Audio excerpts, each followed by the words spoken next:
Upcoming changes to Standard, starting with Wilds of Eldraine, will have financial impacts on players that they should not ignore.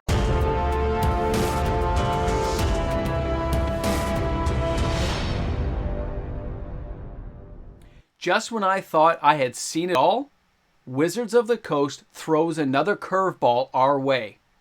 Welcome back, everyone. MTG Moxman here. Thanks again for hanging out with me on my channel today. There's a lot of financial implications that go along with today's conversation. And players really do need to be aware because we're talking about standard rotation going from 2 years to 3 years. By now, most of you are well aware this is happening. But do you understand the financial implications that go along with this? To understand what a company like this is going to do with that extra year. It has a lot.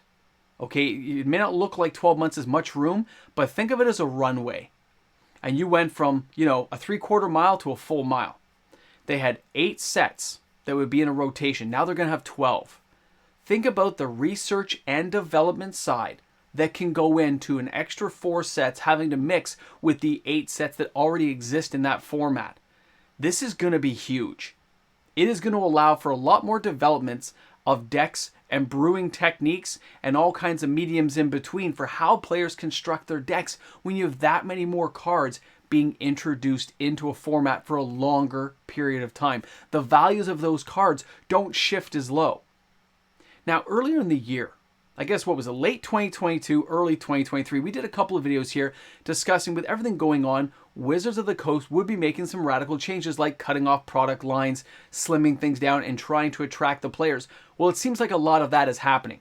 I did a video yesterday talking about the shadowy curtain that Wizards of the Coast, the big boys at the table controlling things and the way they can pull levers to make things happen. And here it is happening.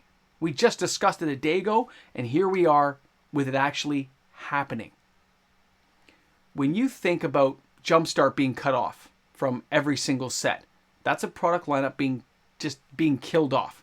You're severing a piece of the limb of the tree to save the whole tree. It saves them money, time, shipping costs. It saves warehousing fees.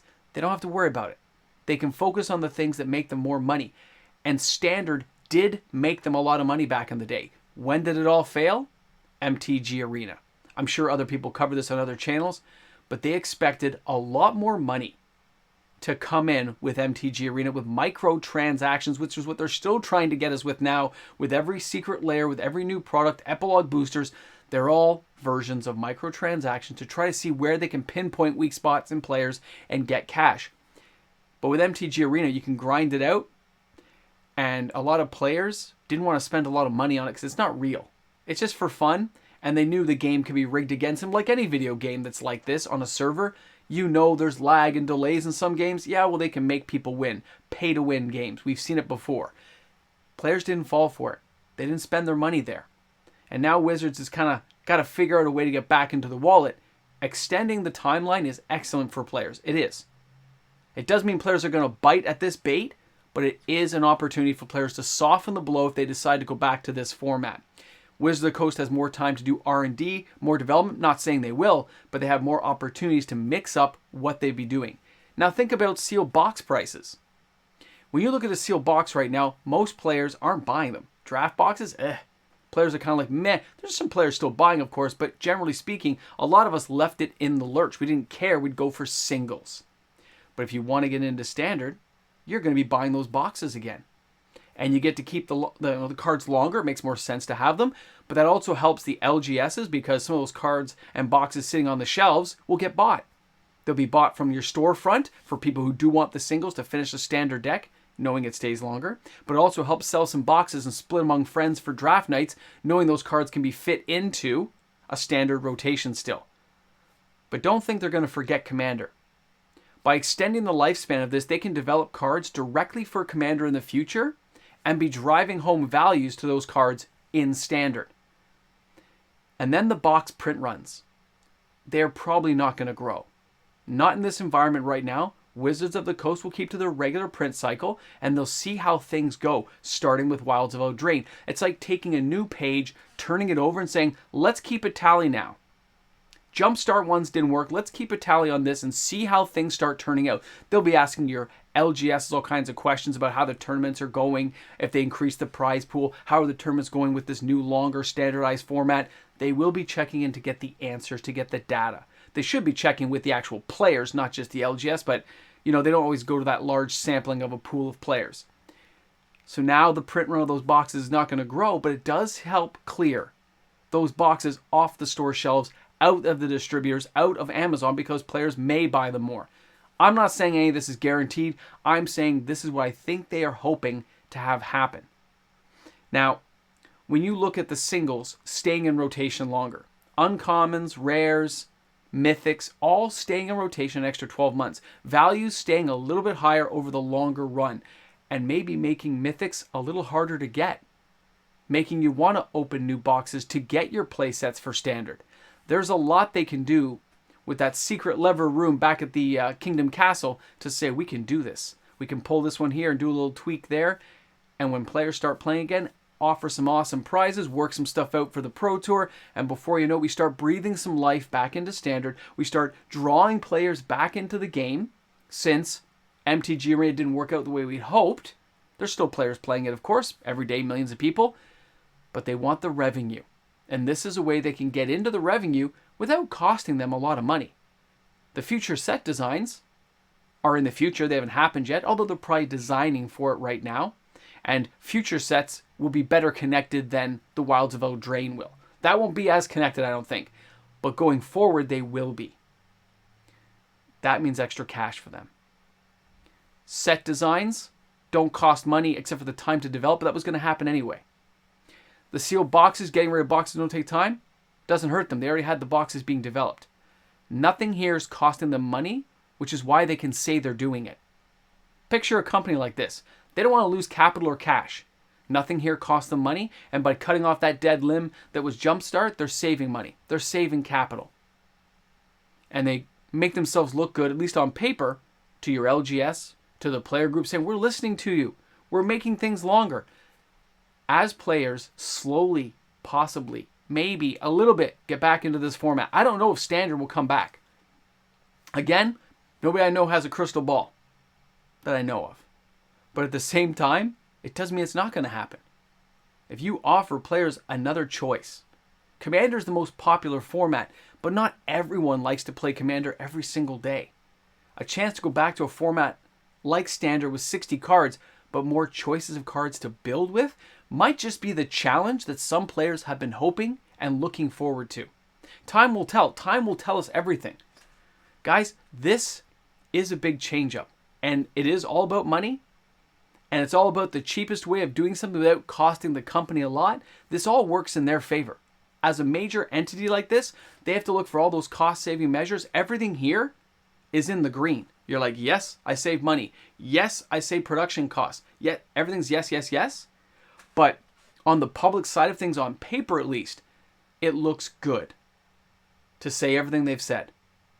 Because players, LGSs, everyone looks like they'd be on the up and up.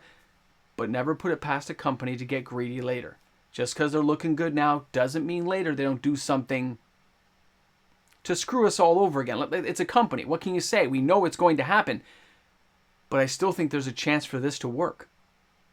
I think a lot of this could pan out in the company's favor if they nurture it, if they take time with it.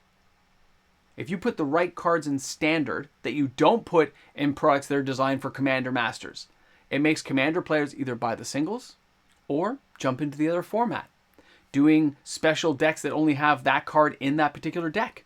You can only get these ones in draft boxes. You'll get these ones in set boxes. They're all part of the standard rotation, but they may only be found in one box or the other.